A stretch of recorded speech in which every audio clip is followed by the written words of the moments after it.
As you can see the brick wall in front of us, and all in all, we are just another brick in the DCHL wall. It is DCHL this week, week 4. I'm Andy Goss, he's Such Chand, and we are just coming down from what was a pretty good week, actually. A lot of interesting games, a lot of noteworthy achievements, and there's not much to complain about early on. Although the big story, of course, occurred midweek with the Blue Barracudas being penalized 1 point. That was a big decision. I'm not saying whether it was a good or a bad one, but you heard us last week, so you know how we feel about that. Yeah, we're moving on to week number 4. How about that? Yeah, let's do that. I mean, why stop now? The first game of the day was the only game you're going to see on YouTube. It was the Babylon Warriors and 2 Jacks No Coke, and it was history. Well, history may be too strong a word. History in the making for this season, right? For the first 2013 winter season of DCHL. For what I'm being told to call Season 9, even though it's not that long a season. So, what we're talking about here is, for the first time this season, we had a shutout. That is correct. Sean Sampson, congratulations. We're calling you out. We're shouting you out. 20 shots, 20 saves. Was able to get the shutout. Babylon Warriors cruise to a 4-0 victory.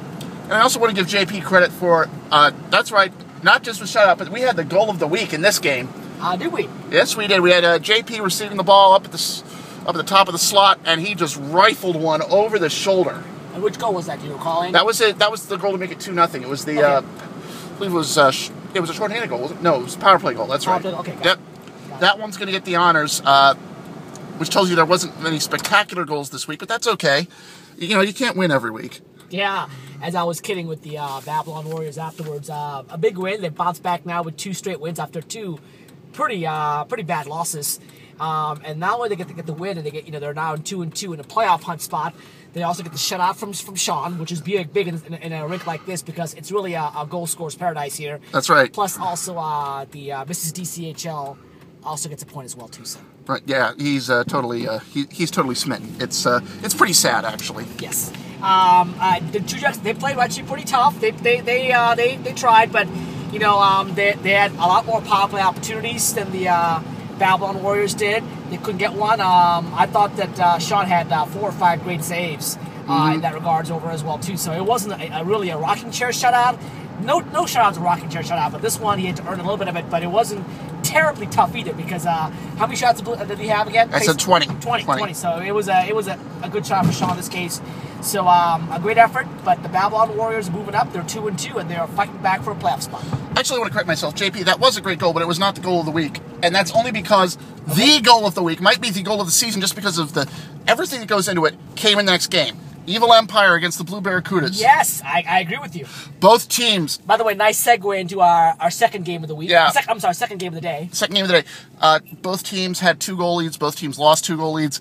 And here's the big story. This is the big story, and I wish we had this on camera, but Dale Van Wagner, you get the goal of the week. You'll probably get the goal of the season the way this is going, because with the goalie pulled, with time running out, when I say running out, I mean there was basically no time left when this happened, takes a shot from center, blows it past the goalie to tie it 7-7.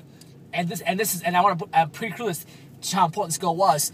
Actually, that goal was important, but it wouldn't have happened because a minute earlier, with 1:06 left of the game, the Blue Barracudas, who trailed 5-3, by the way, entering the third period, had scored 4 straight goals to take command. You mean the Evil Empire? I apologize. The Evil Empire, who had trailed 5-3 heading into the third period, had battled back with 4 straight goals, take a 7-5 lead with 1:06 left. Yeah, we thought it was over. Yeah, we thought it was over. I mean, 1:06 left. I think was it Joe who scored? Joel had the first goal. To make it a 1-goal game, and then with less than 0.3 seconds, in my estimation, right before the horn blew, Dale's shot, pretty much almost from his own blue line, went in. And there was no question among the referees that it counted. It counted, yeah. The Pravda was making some sort of complaints about a stick lift, or I'm not sure what it was they were complaining about. There was nothing wrong with that play. It was actually a very clean play, and it was a clean goal. And again, this is we talked about a good win for Evil Empire last week. I keep saying Pravda, I mean Evil Empire. And this is another bad tie. They've had 3 bad ties. Yep. They've blown goal leads in all 3 games, the third period. So they have to work on their defense because apparently it's not working out for them. They could easily be 4-0, but instead they are now 1-0-3, still in second place. Right. But barely. And that said, I mean, they still have something to play for next week, but we'll get to that. Absolutely. We will get to that because we got to go to the Ducks against the Funks. By the way, before we do that, I want to give a shout out to the Blue Barracudas, who I pretty much lambasted last week on the podcast, along with Andy as well. And I also took away the sports report last week out there. They held their cool, played a pretty good game, didn't get involved in the officiating, and they earned that 7-7 tie. All right, now we got the Funks going against the Ducks. Now the Funks come in, they see the tie that the Evil Empire put up, and they're thinking, hey, we could steal second here. So that was on their mind. They were able to get a lot of play out of the Sean Bodkin, player of the game, with a hat trick and an assist. By the way, that's a natural hat trick. Yeah, the first 3 goals of the game. That's right, and played very well. Team was missing Simon Canner, didn't matter. They got the 5-3 win, and with that, I mean, they are even. They're 2-2, and they are in very good position right now. They are. I believe they're currently third in the standings, if I recall correctly. They are? They are third. And you know what? They've been alternating good, bad games, overall. They had a bad game last week. Now they have a good game. So, does that mean they have a bad game next week? We don't know. They play in a feature game at the end of the night against NWO. But it was a good win for them. And the Ducks, they're playing hard. They're playing well, but they just can't get over the hump. Big difference between pro and rec, and they're seeing it now. They belong in the pro, don't get me wrong. But, obviously, they haven't got the first win yet, but they've been close. Here's something that needs to be considered here. Sure. And when you played in St. Albans, you needed 2 females on the floor at all times. Correct. The Ducks love to play with 2 females on the floor at all times anyway. Now, you could do that at St. Albans because the other team was playing with 2 females on the floor as well. That's a very good point. They're playing 2 females on the floor against a team with only 1 female on the floor, which means the other team has 3 scorers out there. And I'm sorry, but I do not think that players like Renee or Honey or Tracy are pro-level defenders. And they need somebody back there to help them. He just called out 3 of the players on the DCHL women's team, by the way. So I'm sure they're going to be loving Andy now, overall. You know what? That's fine. You know what? Listen, I don't care. I'm going to say what I think. I'm going to tell it like it is. And what I'm seeing right now is that team is getting lit up, all right? They're giving up 6 goals a game. They have the worst defense in the DCHL. Statistically, the worst defense. You're expecting me to sugarcoat that just because they're all female? I don't think they. It's Tracy, Honey, and Renee. If you want to call them, I think that it's the overall concept of defense out there. You also got to put, and Sean would admit the fact that he's had a great games either. So you got to put that on the team. The team's got to back check. They got to help out. And that's the way the team is constructed. You know what I mean? You have to go with what you got out there. This is only a temporary season in Tacoma Park. I think they'll be well suited for Rockville. They'll do very well in Rockville. They'll have a better chance in Rockville. I do agree because they're going to go back to the 3-2 rule, which is going to help them. Exactly. But they need to consider at some point, that they can't rely on having 2 females back because that leads to a mismatch. Well, here's where I would agree with you. I mean, I think if you don't play 2 females on the floor, you got to have 1 play forward. You can't have 2 exactly. back. So I do agree with you that. I'm not saying that. I'm not going to agree with the fact that they're not good defenders. I'm not going to go there. I think they are good defenders, but I think you do have an advantage having to go against 2 female defenders as opposed to having a 1 up front, 1 back. I think from a strategy standpoint, they may want to make that adjustment in the future. That's my personal opinion. So with everything getting bunched up, we figured that Cobra Kai now was going to cruise, but hey, monkey wrench time, folks. They were cruising, right? They were. You're right. They were. Driver's seat, ready to go. 3 out of the first 4 shots went in. Yep, and then you thought, here we go, Cobra Kai, complete control, but you know what? They're playing the NWO. This is a team, the New World Order. A team that just takes the first period off every time, and then comes back and roars in the second and third. Yep, and they hung top, the forecheck came through. And Mike Johnston just made every move he could. Mike Johnston played very well. He was a machine. Played very well, I thought. He had a great game as well, too. I thought Rod, after a slow start, bounced back with some good saves as well, too. Because, I'm sure that the first 3 goals, 1 or 2 you may have won it back as well. So, from that standpoint, I think NW's a team that they're just a hard-working group. They work and they forecheck. It takes them a little while to get that forecheck going, but once they do, you can see the difference in second and third period. They actually out-hustle. See the difference in the first and second period. Because in that second period, they outshot him 19-4. That's right. I have never seen that number up there. That is an amazing number. So NW really took control of the second period with 19. And that was it tied at 3 after 2? Tied at 3 after 2. So first period went to Cobra Kai 3-0. Second period went to NW 3-0. And then it went down to the third period. And this is where Cobra Kai being undefeated, but they had 1 chick in their armor. That 1 chick in their armor was they were the most penalized team in the league. They kept this time around, it came back to bite them. They keep taking high sticks. They would keep taking interference Correct. calls. And you can't do that when Mike Johnson's on the floor. You need somebody to cover him at all times. Absolutely. And they didn't have him. And this is what happens. Mike gets the hat trick, gets the third goal. It's an amazing goal. A necessary goal, as you can see the Mormon Tabernacle we are passing right now. I'm just showing off a few highlights. And the NWO absolutely throws a monkey wrench into everybody at this point. You know what? You're absolutely right. You know, a couple of things there. I agree with you. It was a great shot by Mike. And those penalties, you know, you can't kill off every penalty. Eventually, when you take penalties, it's going to end up biting you. And it did. End up biting the Cobra Kai for the first time. And against the pro team is going to happen sooner or later. And NWO got that goal. A great goal, by the way, as well, too. And just when you thought that you can count this game in the win column for Cobra Kai, don't think about it. This is how compared the pro division is. Nothing is guaranteed. Nobody takes it off. Nobody sits back and lets it happen. Absolutely. And a big win for NWO, bolstering the playoff chances and also helping out teams like Pravda, and the Funk Masters and Funk, who want to make the playoffs and maybe have a top seed as well too. So a great win for parity overall. Yeah, and that leads us to what the pro standings look like after 4 games. Let's see if we can zoom in on this. Now, again, these are not official numbers, but they essentially are. All right, here's how it looked like at the beginning as I try and look at the right place to hold it so you can see it all. As you can see, it was Cobra Kai up top. We had the Blue Barracudas in last because of that minus. You see that -1? That's their 1-point penalty. And now, here's how it is. Oddly enough, nobody moved in the standings just because of tiebreakers, but Cobra Kai on 6 points, Evil Empire right behind him on 5, and those 2 teams will meet next week. So that is winner take all right there. That's going to be first place basically right there. Right. You have the Funks on 4 and the NWO on 4, and they meet next week, and you will see that game on your YouTube channel. At the bottom, you have the Ducks on 2, and they're not dead yet. And you have the Blue Barracudas on 2 thanks to the 1-point penalty, and they're not dead. Nobody's dead. Everybody's got a chance to make the playoffs in there. The Blue Barracudas and Ducks may need some help, but no one, absolutely, no one is dead. The only thing I can tell you right now, and I'm going to assume that the Cobra Kai has clinched the playoff spot with 6 points. I think that's right, yeah. Yep. Yeah, so with their 6 points, and in fact, I think also has the Evil Empire on 5, just because the Funks and the NWO are meeting.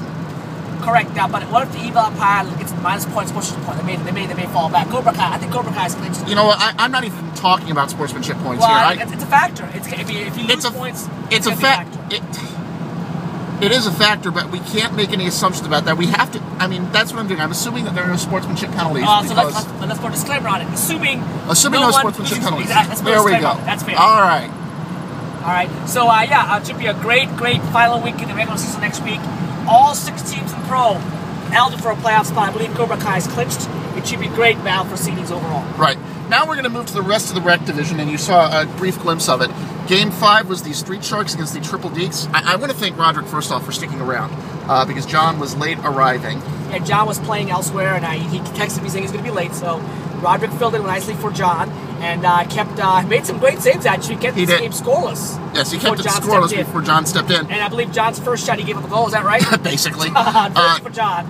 Yeah, a bad break for John. Yeah, by the way, John is a die-hard podcast listener. So he actually downloads the podcast to an MP3 and listens to the podcast on his way to work. So, sorry, John. I mean, but, it happens. It happens. You're listening. We have to attack you. That's the way it is. We're not attacking you.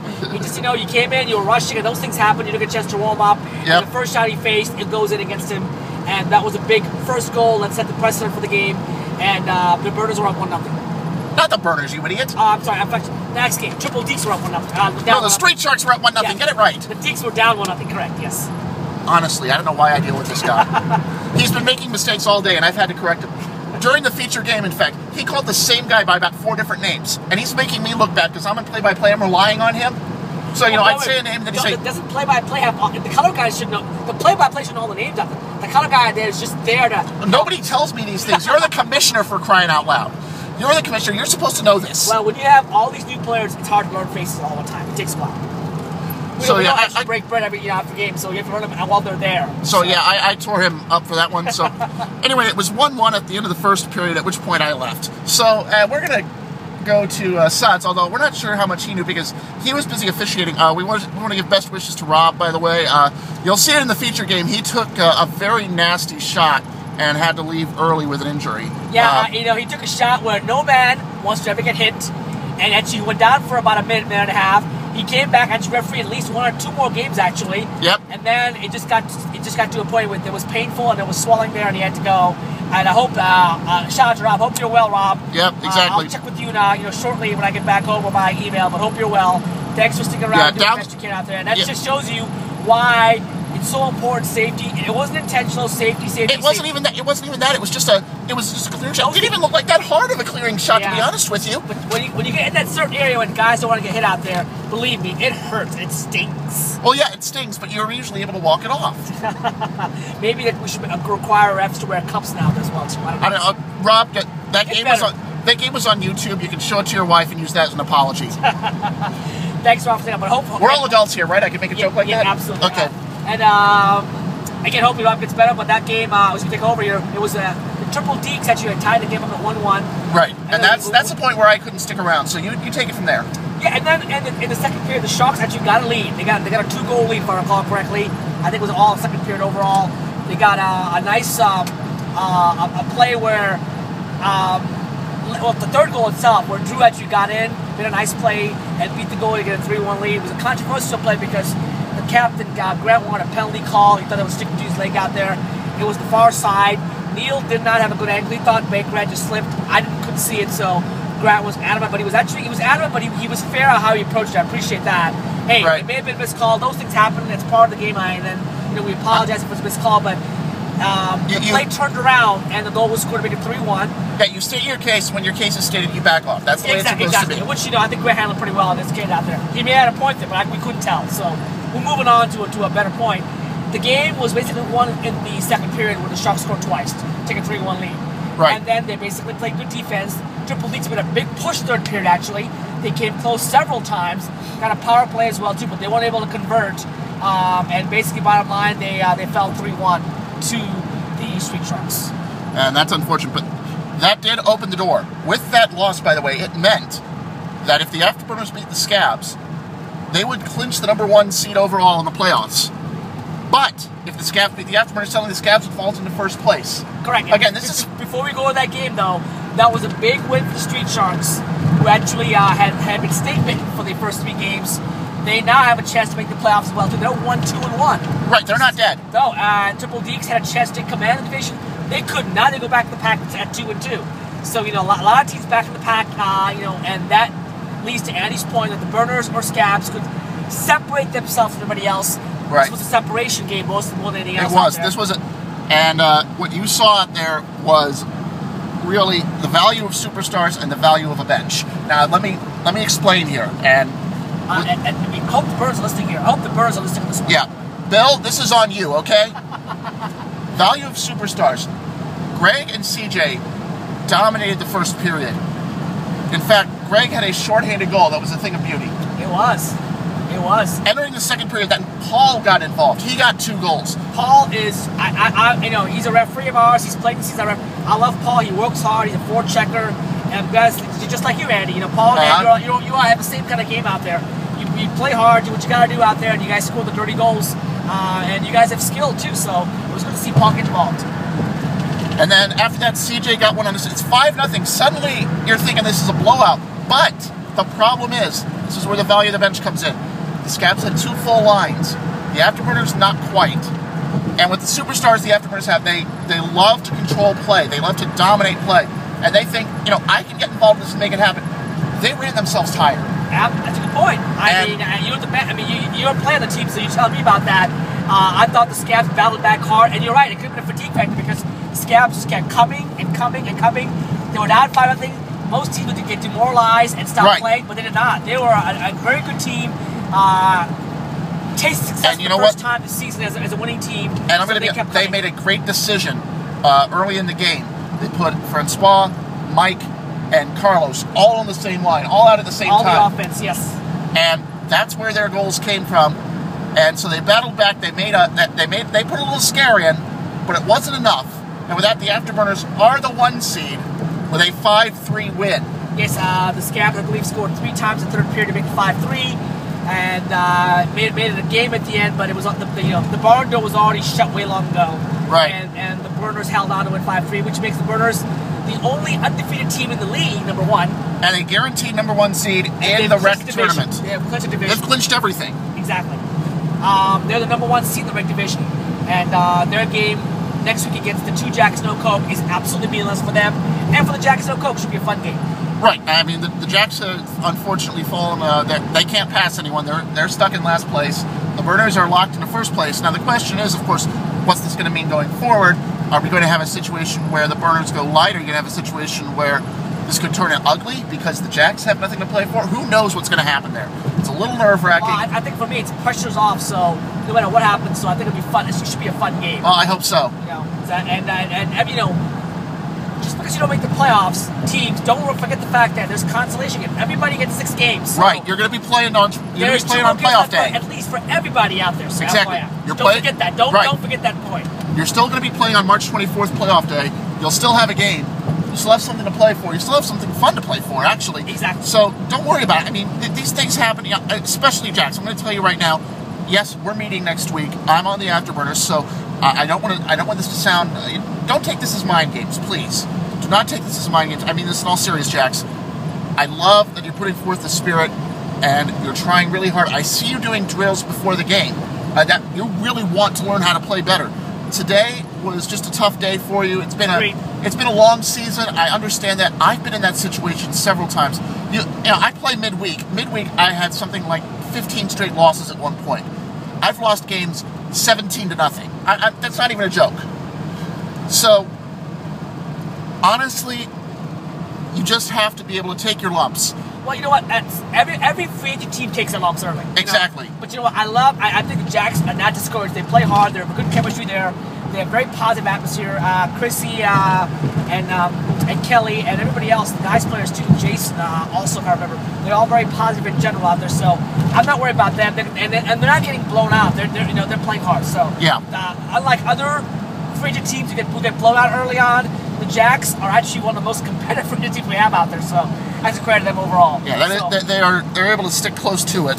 Absolutely. They get better. I mean, just looking at it, yeah, they're doing okay as far as defense. They just need to find shooters at this point. Yeah, well, again, Phil getting hurt was a big blow for them. It was.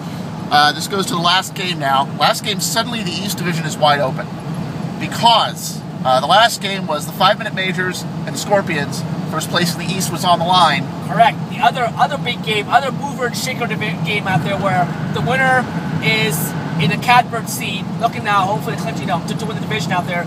The loser is back in the pack with everybody else. Now let's be clear here. The winner couldn't clinch. No. But then a catbird seat, they couldn't clinch. Right. Catbird seat, they couldn't clinch. They control their own destiny, basically. Exactly. The winner with the win control their own destiny. So, how did this go, you're asking? We're getting to it. The majors opened on fire. They had the first 10 shots of the game. They were peppering Roderick. There was miscommunication on the Scorpion side, a few offsides. But the Scorpions, to their credit, hung on. They stayed close. They were able to tie it up early second period. But that tie didn't last long because the majors came right back. It did. They took a 2-goal lead. I don't know if it was James or I forgot the guy who scored. I think it was Steve who did most of the damage. Steve scored the goal, if I recall correctly. And then James had a goal as well too, earlier in the game, or late in the game as well too. So basically, it was Steve and James who were the scoring stars for that. Neil played great in it as always. He bounced back from a tough game last week. Indeed. And I thought, give a shout out to the girls. Carrie, Andrea, I don't know all the girls' name on that team off the top of my head. I thought they played a superb game. Forechecking. Yes, offense, this is how you do it, and this is how you can get away with playing 2 females on the floor. Absolutely. Pay attention, Ducks. If you push somebody forward, you push people forward, you can get away with some of your personnel decisions. You cannot have 2 people who just stand back and absorb pressure. Not at this level. You have to make an issue, and that is something that they haven't done. They have not made an issue, especially in the Pro Division. You have to do that. But the 5-minute major, I thought the girls played extremely well. Again, Carrie and Andrea stood out, and they're not. Those girls know how to play hockey. They're not novices. They're very smart players. They're clean players, and they did a good job. Exactly. I think that was the difference maker. The girls played forward, and they didn't lose much ground. They gained ground. They made plays, and that to me was one of the difference makers in this game out there. If you get females who play forward and make a difference, which they did, and that got them a 3-1 lead. Yeah, but wait a minute, that wasn't over. The game was not over. No, it was not, because Jay, with about 55 seconds left, beats the goalie glove side. Suddenly it's 3-2, and the Scorpions just threw everything at it. The last 47 odd seconds were chaotic. Oh my gosh, they were throwing everything forward. There was confusion as to when to bring the goalie off. You had Paul and Scott basically charging in. I mean, it was amazingly they only got one shot off during the whole sequence. And again, by the chin of the chinny chin chin. Oh yeah, barely. 5-minute majors hold on and take control of that division with destiny in their own hands. If they win next week, they are a number 2 seed and definitely in the DCHL Cup rec side. And again, I want to tell you the team that don't make the playoffs, you're playing for the TGIS Cup. Yeah, you still have something to play for. There's a lower bracket playoff. When we say playoffs, it would be the upper bracket playoffs in this case. Right. So keep that in mind. Everybody plays for playoffs, except it's an upper bracket, lower bracket in the rec side, and you know those who play for the TGIS Cup, the team that quote unquote do not make the top bracket playoffs. Exactly. Now, we hurried through this so we can talk about next week's games. Okay. I'm right off the top of my head. I'm going to try and figure out. Before we go next, can we go to the upside downs and play the game first? Let's do ups and downs. Okay, sure. All right. As far as the teams that impressed you, the teams that did not impress you, Andy. You know what? Before we go, let's get your goal of the week. By the way, as I said earlier, goal of the week was Dale Van Wagner with half a second left, blasting one from at least half court to steal a point. And it may have been enough. I still have to work it out. I'm not sure. The playoff race, right? I think it might have. It might have. And I say might have because they're going to need somebody to lose their stack in order to move ahead. Okay. You know, I'm good with that. So that's goal of the week out there. Player of the week for you? Player of the week, again, Dale. 2 goals, 3 assists, and a major swinger that has to be counted for. It's honestly, if Sean had a better second game with the Ducks, I would have given it to him because of the shutout in the first game. But you know, when you play, when you come on and you change the fortune of the game the way that Dale does, he is a game changer. And I give out 3 stars. So my top 3 players of the week right now, I would say Sean with the hat trick, big hat trick. All right, Sean from the Funk Masters, Sean Bodkin. And I believe Mike Johnson had a hat trick as well. He did, yes. So those 2 go up there as well. And my third player, I'm gonna give it a tie. I'm gonna have to choose Sean with the shutout for the Ducks. Actually, it was for the Babylon Warriors. Let's be clear. That's 2 teams, the Babylon Warriors. Thank you for the correction there.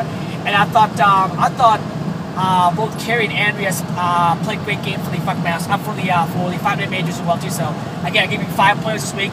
Those 5 players to be stood out this week overall. All right, now let's talk playoff scenarios here. I showed you the standings. Again, before we do, yes. Don't we have also do the positive and negative teams? Oh, we need to do. That's right. Yes. Let's do that first. Okay. Positive team. Indulge. The team that impressed you the most. Go ahead. Indulge me here. I'm naming my team, okay. The Afterburners. Okay. At 4-0, they're the only team to lock up the number 1 position. They're the only team to lock up anything at this point. Okay.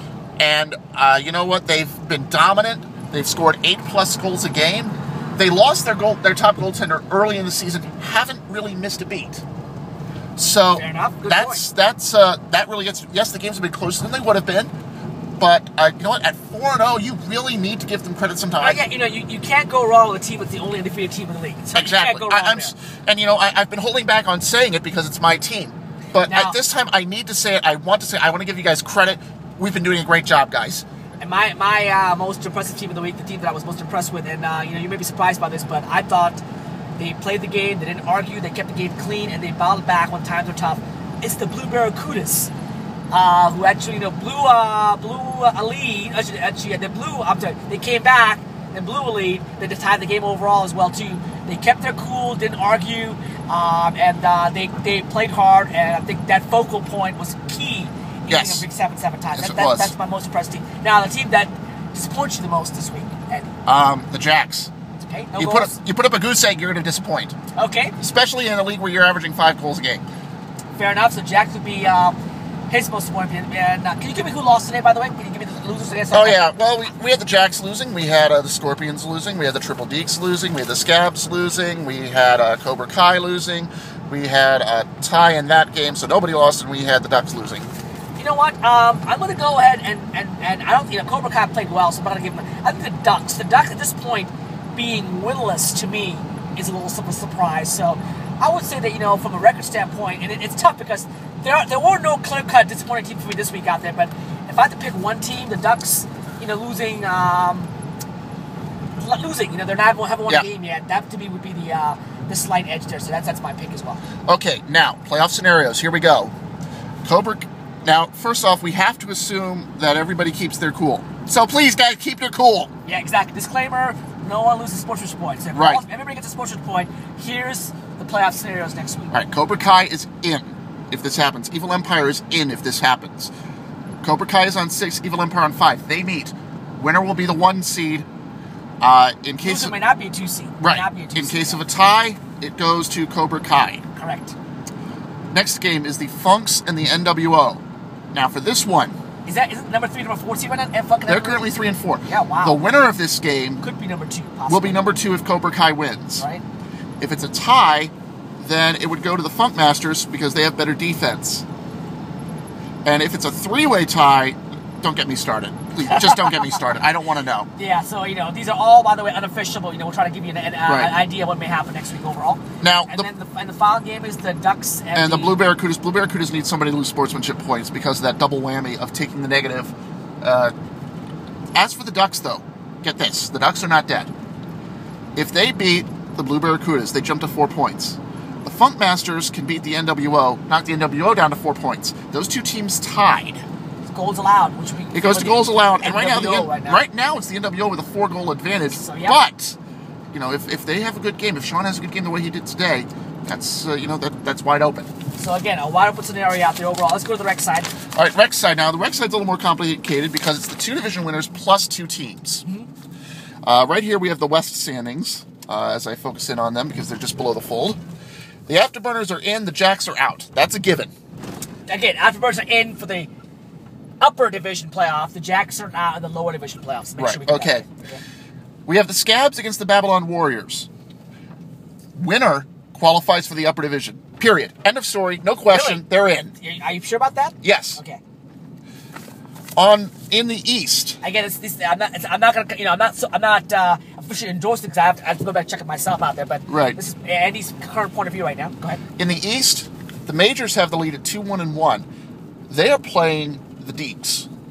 Big game. Yes. Meanwhile, the Scorpions play the Street Sharks. That's also a big game. Now, here's where the fun begins. If the Street Sharks beat the Scorpions, the Deeks beat the Majors, the Street Sharks could vault everybody and take that 4th spot. Wow. The Majors, with a win or a tie, would be the division champions. And number 2 seed. And the number 2.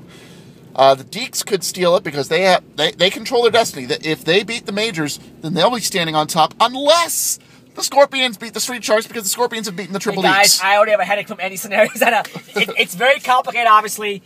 All you can do is just win your game and see how things play out. Here's the most important thing. The number 1 tiebreaker is head-on-head. Yes. Number 2 is sportsmanship points. Number 3 is goal allowed, and if need be, division record gets involved if it's the same division. Yeah, that's how it works. It's a little complicated. So make sure you know your tiebreakers, and we'll work it out when we have to work it out overall. Now, we have arrived at my place. Now, before this began, Sud said that he wanted 2 minutes to just talk about whatever the heck he wanted. So, no. You know what? I just thought let's make it 90 seconds. All right. I'm going to give Andy 90 seconds to have an editorial about anything he wants to have an editorial on, whether it's DCHL hockey. As long as you don't call out anybody's name or slam somebody, I'm okay with that. In the league overall. Oh, you take all the fun out of it. But, here, it's 90 seconds spot time. It could be on soccer. Hey, it could be on the Duke basketball. I could care less. Go ahead, 90 seconds. This is your 90 seconds editorial. Andy, it starts right now. Well, actually, it is about Duke basketball. I want to congratulate them for beating North Carolina pretty badly in Chapel Hill last night, 69-53. In fact, it's now the UNC Heels because Duke beat the tar out of them. I want to get that on record. Yeah, Andy knows the fact that I'm a Tar Heels fan. Yes, I'm staring at him the whole time. Duke now goes to 27-4, I believe. And here's the important thing. Ryan Kelly missed the 4 losses. He's back. He's healthy. He's good to go. Duke is unbeaten with their full lineup. This is a scary team. They beat Ohio State. They beat Minnesota on neutral court. They beat Virginia Commonwealth on a neutral court. VCU is a very good team. They have swept North Carolina. This is not a team to take lightly. This is a team that's going to be in play for a 1 or a 2 seed. And if they get all the pieces together, Mason Plumlee, the big thing about Duke is if they have a good center, that's been the way that they've won. With Christian Leitner, with Carlos Boozer, with Greg Zubek. Now they have a good center, Mason Plumlee. Sky's the limit. Go Duke. All right, Suds, your turn. Well, let me do a quick response to that one. I'll just tell you what everybody in North Carolina and Maryland thinks about Duke. F Duke. We'll just leave it at that. F Duke, okay? Now we go to my commentary. Haters gonna hate. All right. We're gonna go to NHL hockey. How about that? My favorite, one of my favorite sports is ice hockey out there. Great season so far. I personally have vowed not to spend one penny on hockey games this year as my protest of the NHL strike or lockout, if you want to call it that way. So I'm not spending money, but if someone buys me a ticket, I'll be there, and we may have a hockey outing where someone may buy me a ticket. So it might be a DCHL hockey outing where my Islanders play the local Washington Capitals as well, too. I know a lot of you have hockey Capital friends out there as well, too. I just want to say, hey, it's been a great week of hockey overall. If you want to come out and go to a hockey game with us, we're planning to go to March 26th, have a hockey event. If you get tickets out there to the Capital and Islanders, it'll be fun because I'm an Islander fan. We have about 7 or 8 Islanders fans in the league out there. The majority of your Capitals fan will have to have a bet where, I guess, if the Islanders win, I get to wear an Islanders shirt for the entire day at a DCHL outing or DCHL game, and then if the Islanders lose, I have to wear a Washington Capital jersey. We'll have a fun bet going on. It'll be a fun time. Afterwards we'll shake hands, but the better team, the Islanders, probably win anyway. So, and like we did this past week, when we beat you guys on Long Island overall as well too. So anyway, come out for the hockey outing. Very fun over there as well too. 15. We have 2 more weeks left of 1 week left of regular season. Next week should be a barn burner. Every game every game has implication except one. The Burners and 2 Jacks No Coke overall. And then we have playoffs the following week, which starts at 2 o'clock. I think it's 2:30 actually. Something like that. We're gonna have 9 games. 9 Is that games, right? correct? Yes, 9 games. So the top pro teams. Basically, the teams that are playing the top seed have to play twice to win the cup. So, So make sure you're rested, get plenty of energy out there. You have to play possibly 2 games to win the championship. You have to earn the championship overall. And then we start on Rockville on April 7th. Thank you again, folks, for a great week. A lot less penalties this week around. A lot less. Much cleaner play, much nicer play. I think people are learning about that. I think last week was an aberration. People got the message. Yes, got the message. And they've been playing, and they still played intensely. Let's get that straight. They still played intensely. And it's hard to find the right balance, but the people find the right balance right now, which is great. All right. Well, we have run out of time here, so we're going to wrap it up for another week. We're going to see you back on St. Patrick's Day, on Selection Sunday, and it's Selection Sunday for the DCHL, too. Wouldn't you know it? How appropriate, right? That's right. He's Suds. I'm Andy. The voice is going silent. We'll see you next week.